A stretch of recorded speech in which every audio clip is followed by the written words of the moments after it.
শুরুতে আমি কয়েকটি মন্তব্য করতে চাই যে বিষয়ে আমি সহ সকল মুসলিমের পরিষ্কার ধারণা থাকা জরুরি এবং আমাদের নিজেদেরকে বারবার এই কথাগুলো মনে করিয়ে দেওয়া উচিত। আমরা মুসলিম হওয়ার জন্য দুঃখিত নই। আল্লাহ তার বইতে যা কিছু অবতীর্ণ করেছেন আমরা তার কোনো কিছুর জন্যই ক্ষমা চাইব না, অথবা রাসূল সাল্লাল্লাহু আলাইহি সাল্লামের সুন্নায় যা নির্দেশনা রয়েছে তার জন্য ক্ষমা চাইব না। আমরা কারো কাছে ব্যাখ্যা করার জন্য দায়বদ্ধ নই। আমাদেরকে বিব্রত বা লজ্জিত হতে হবে না। তোমাদের ধর্মগ্রন্থে অমুক অমুক কথা বলা হয়েছে, কিভাবে তুমি এটা বিশ্বাস করতে পারো? তোমাদের নবী অমুক অমুক কথা বলেছেন, কিভাবে তুমি এটা বিশ্বাস করতে পারো? তুমি কিভাবে এর সাথে একমত হতে পারো? কিছু মানুষ আমাদেরকে সর্বদা এমন পজিশনে ফেলতে চাইবে। তখন আমাদের মনে হবে এর একটা জবাব দেওয়া দরকার। কোনো কোনো সময় আমরা উত্তর জানি না। মাঝে মাঝে আমরা আমাদের রাসূল সাল্লাল্লাহু আলাইহি সাল্লাম সম্পর্কে বিভিন্ন কথা শুনে থাকব, বা কোরআন থেকে বিভিন্ন উদ্ধৃতি তুলে এনে কেউ আপনাকে বলবে এই কথাগুলো তো খুবই বর্বর শোনায়, এই কথাগুলো হিংস্র শোনায়, এই কথাগুলো অমানবিক বা অন্যায্য শোনায়। কিভাবে তুমি এর সাথে একমত হতে পারো? তোমরা কি আসলে এমন জিনিস বিশ্বাস করো? তোমরা কি মনে করো এগুলো ঠিক আছে? প্রথমবার এমন কথা শুনলে আপনি হতচকিত হয়ে বলবেন, না, আমরা আসলে এর সাথে একমত নই। আপনি কিছুটা পেছনে সরে আসেন। তখন এটা বললে কোনো সমস্যা নেই যে আমি আসলে এই বিষয়টা ভালোভাবে বুঝি না। কিন্তু এভাবে বলা যাবে না যে কোরআন সুন্নায় যদি অমুক কথা আসলেই থেকে থাকে আমি এর সাথে একমত নই, কারণ আমরা দ্বিমত পোষণ করি না। এই বইয়ের সব কিছু, আল্লাহর অবতীর্ণ সব কিছু, আমরা যে শুধু সব কিছু বিশ্বাস করি তাই নয়। যদিও কেউ কেউ অস্বস্তি অনুভব করে, প্রথমত এরকম অস্বস্তি অনুভব করার কোনো সুযোগ নেই। সুম্মা লা ইয়াজিদু ফি আনফুসিহিম হারাজাম মিম্মা কাদাইত, তাদের অন্তরে যেন কিছুমাত্র কুণ্ঠাবোধ না থাকে তোমার যে কোনো সিদ্ধান্তের ব্যাপারে। ইসলামের অনুসারী হিসেবে আমরা এমনই। এটাই আমাদেরকে মুসলিম বানায়। আমাদের যে শুধু অস্বস্তি থাকে না তাই নয়, বরং আমরা আল্লাহর নিকট আনন্দিত। তিনি যত কিছু অবতীর্ণ করেছেন তার সব কিছুর জন্য। এই বই আমাদের জন্য অস্বস্তির কারণ নয়, এই বই আমাদের জন্য আনন্দের উৎস। ফাবিযালিকা ফালিয়াফরাহু হুয়া খায়রুম মিম্মা ইয়াজমাউন, কোরআনের জন্য তার আনন্দিত হোক। কোরআনের প্রতিটি আয়াত এটা আমার ইমানের অংশ, আপনার ইমানের অংশ। কোরআনের প্রতিটি আয়াতের জন্য আমরা দারুণভাবে প্রফুল্ল হওয়া উচিত, যার পরাণে আনন্দিত। এই বইয়ে বিশ্বাস স্থাপন করার কারণে আমি গর্বিত। এর প্রতিটি আয়াতের উপর আমার আত্মবিশ্বাস রয়েছে। এটা একটা সমস্যা যখন আমি আর আপনি চিন্তা করতে শুরু করি আল্লাহ কোরআনে কিছু কথা বলেছেন, জানি আমাদের সতর্ক থাকা উচিত। আমি কিভাবে এটা অন্যদের কাছে ব্যাখ্যা করব? ভাই, কোনো অমুসলিম যদি প্রশ্ন করে আমি সমস্যায় পড়ে যাব।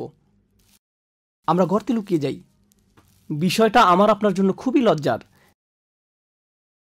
যে আমরা জানি না আল্লাহর বইতে কি বলা আছে। আর যখন আমরা জানি না আল্লাহর বইতে কি বলা আছে তখন আমরা তার ব্যাখ্যা করার চেষ্টা করি না। সর্বপ্রথম এই বিষয়টি আমি আপনাদের দৃষ্টিগোচর করতে চেয়েছিলাম আজকের আলোচ্য বিষয় ঝাঁপিয়ে পড়ার পূর্বে। দ্বিতীয় যে বিষয়টির প্রতি আমি আপনাদের মনোযোগ আকর্ষণ করতে চাই, এই বইটি শুধু হেদায়েতের বই নয়, এটি স্বাভাবিক মানব প্রকৃতির বই বটে, ফিতরাতের বই। আল্লাহ এই বইটি মানবজাতির উপকারার্থে নাজিল করেছেন। মূলত এমনকি জিনেরাও এই কিতাব থেকে উপকৃত হতে পারে। আর তিনি যেহেতু এই বই অবতীর্ণ করেছেন, তিনি একেবারে ভালো করেই জানেন কার কাছে এই বই পাঠানো হচ্ছে, যাদেরকে তিনি নিজেই সৃষ্টি করেছেন। আলা ইয়ালামু মান খালাক, যিনি সৃষ্টি করেছেন তিনি কি জানেন না? আল্লাহ আমাকে আপনাকে কোনো নির্দেশনা দিবেন না আমরা আসলে কে তা জানার পূর্বে। আর আমরা নিজেদের সম্পর্কে যতটুকু জানি তিনি তার চেয়েও বেশি জানেন। জানেন, কেউ কোনো উপদেশ দিলে আপনি হয়তো বলে ওঠেন উনি যদি আমার অবস্থা ভালোভাবে জানতেন তাহলে হয়তো ভিন্ন রকম উপদেশ দিতেন। কখনো কখনো আপনার খুব ব্যস্ত সময়ে আপনার বস হয়তো কিছু করতে বলে, তখন মনে মনে ভাবেন এই মুহূর্তে আমার হাতে অন্য অনেক কাজ আছে, উনি সেগুলো সম্পর্কে জানেন না।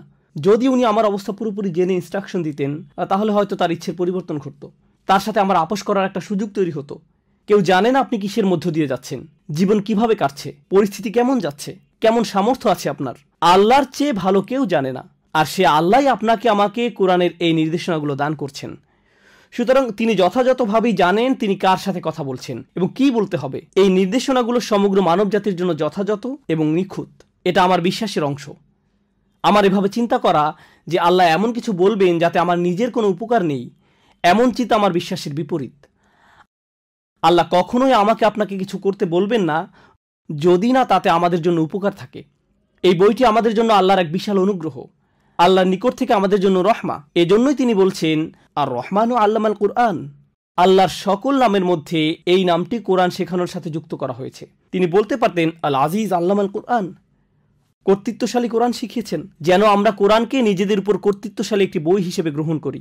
কিন্তু না, তিনি এমন একজন শিক্ষক হিসেবে নিজের পরিচয় দিয়েছেন যিনি হলেন আর রহমান, অতিশয় বিস্ময়করভাবে দয়ালু, স্নেহপরায়ণ, কল্যাণকামী। তিনিই কোরআন শিক্ষা দিয়েছেন। অতএব তিনি যখন শেখাচ্ছেন ভালোবাসা থেকে, কল্যাণকামিতা থেকে এবং দয়া থেকে।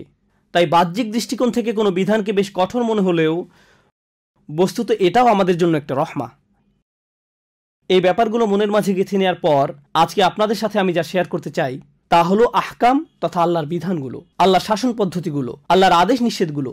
যখন আমরা এগুলো সম্পর্কে ভালোভাবে না জানি তখন এগুলোকে কঠোর মনে হতে পারে। যখন এই বিধিবিধানগুলো ভালোভাবে জানবেন আর এই নিয়ে তো শেখার চেষ্টা করবেন না যে আপনি এগুলো আরেকজনকে ভালোভাবে বোঝাতে চান। আপনি এগুলো শিখবেন নিজের জন্য, ওইটা ভুল নিয়ত কোনো কিছু শেখার জন্য। তা এই জন্য নয় যে আপনার অমুসলিম কলিগকে ব্যাপারটা ভালো করে বোঝাতে পারেন। প্রথমত তাদের নিকট আমাদের ধর্মের সবকিছুর যৌক্তিক ব্যাখ্যা দাঁড় করাতে আমরা বাধ্য নই।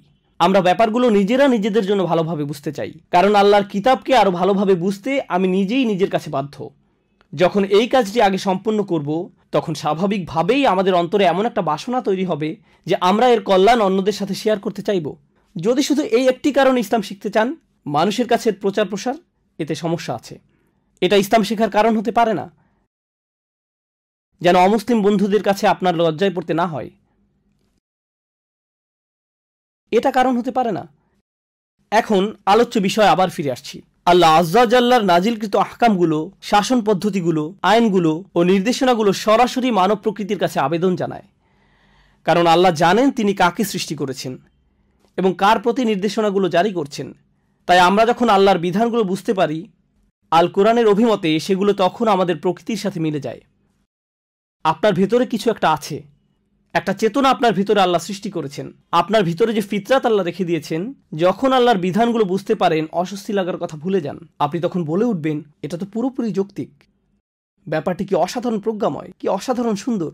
কিন্তু আমরা যদি এইরকম উপসংহারে পৌঁছাতে সক্ষম না হই, সম্ভবত এখন আমরা যথেষ্ট চিন্তাভাবনা করিনি আল্লাহর আহকামগুলো নিয়ে, বিধিবিধানগুলো নিয়ে, শাসন পদ্ধতিগুলো নিয়ে। অন্যদিকে সম্ভবত আমাদের অন্তরে ময়লা জমা হয়ে গেছে।